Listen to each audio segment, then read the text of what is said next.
अभी मुंह भी नहीं धोया और बस उठे, शुरू हो गए।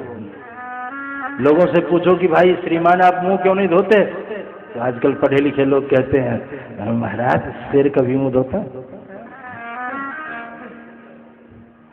बैल कभी मुंह धोता, भैंस को कभी आपने मुंह धोते हुए देखा? आज का मनुष्य जानवरों को चुनौती देता है, मैं किसी भी मामले में तुमसे कम नहीं हूं भाई, जब तुम मुंह नहीं धोते, बल्कि आजकल जानवर अच्छे हैं, अन्यथा नहीं मानना। आप रोड में जा रहे हो, बाई रोड हार्न बजाओ, कोई गाय भैंस जानवर है साइड हो जाएगा, परीक्षा करके देख लेना। किसी जानवर को हार्न बजाओ साइड हो जाएगा, मनुष्य नहीं। मनुष्य नहीं साइड होगा, क्योंकि आज आकृति सिर्फ मनुष्यों जैसी है, सारे कार्य पशुवत है, सारे कार्य पशुवत है। अभी मनुष्य है, मनुष्य का पुनीत कर्तव्य है प्रातः काल उठे, नित्य क्रिया से निवृत्त हो, स्नान करे। ये आदत लगाओ। ये आदत अगर हो जाए तो बड़ी अच्छी बात है। और सुबह सुबह चाय भी नहीं, चाह कहते, ग्रामीण क्षेत्रों में कहते हैं चाह पिएंगे, चाह। ये चाह सुनो, चाह पैसे से आने में आने लगी, चाह आने से रुपया बनाने लगी, चाह रुपया से नोटें छपाने लगी, ना चाह नोटों से कोठी बनाने लगी, चाह कोठी में मोटर ले आने लगी, चाह मोटर को होटल ले जाने लगी, और चाह होटल में बोतल खुलाने लगी, चाह बोतल से हॉस्पिटल पहुंचाने लगी। चाह जुग जुग से ज्ञानी की चेली रही, चाह विषयी को नूतन नवेली रही, चाह जर से लगा जी जरा हो गया, चाह हरि से लगा जी हरा हो गया। ये जो चाह है हरि से, सुबह सुबह चाय की आदत, ये व्यसन ठीक नहीं। सनकादि ऋषियों का व्यसन क्या है? आशा बसन, आशा ही वस्त्र है, और व्यसन यह तिन ही रघुपति चरित होई तह सुन। एक तो हरि शरणम और भगवत दर्शन, बस दिन भर कथा, चारों वक्ता है, चारों श्रोता, चारों भाई वक्ता, चारों श्रोता। वो बरभागी है, वो परिवार धन्य है जहाँ चार भाई हो, चारों वक्ता हो, चारों श्रोता हो।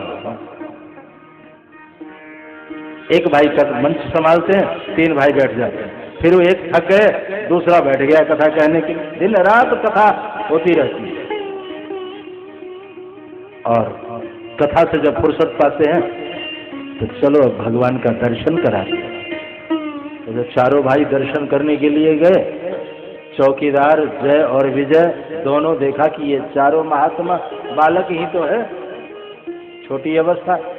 काहे महात्माओं, क्या हरि शरणम लगा रखे हो, बैठो, अभी नहीं जाने देंगे। बैठ गए। एक घंटा बैठने के बाद फिर उठे, भैया अब दर्शन कर सकता हूँ? कहा बैठ जाओ। कहा ना अभी दर्शन नहीं कर सकता।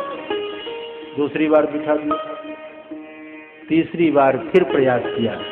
कहा क्यों भैया, अब तो 3-4 घंटे हो गए बैठे हुए, अब दर्शन कर सकता हूँ? कहा नहीं। महात्मा कुपित हो गए।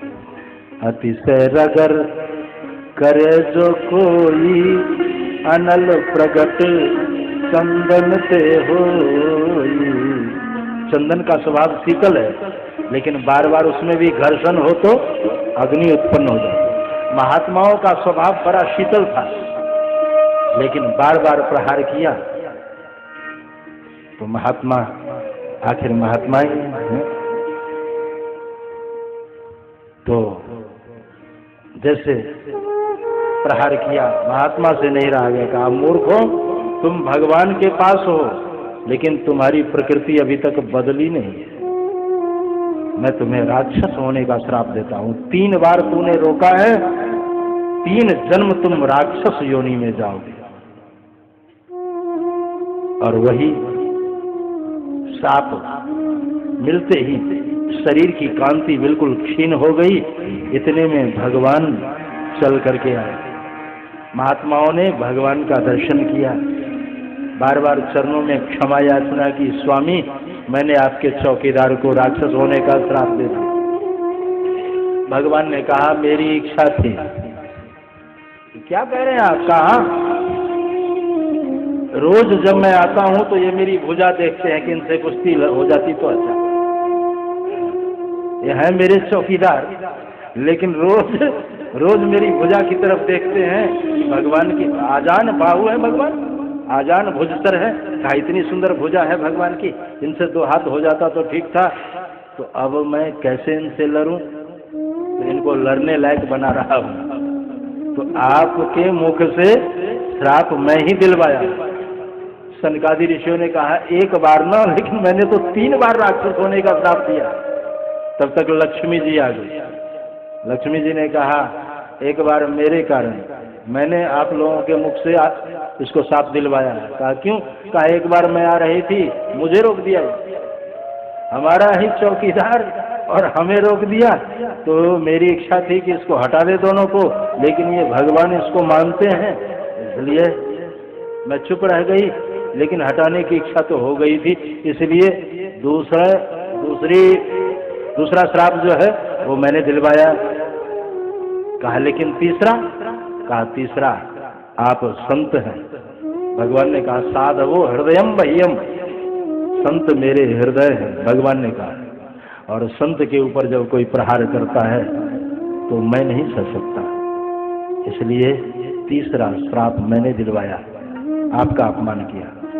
कहा ये तीनों राक्षस होंगे, लेकिन हम तीनों को भी कष्ट सहना पड़ेगा, क्योंकि ये तीनों के ऊपर प्रहार करेंगे।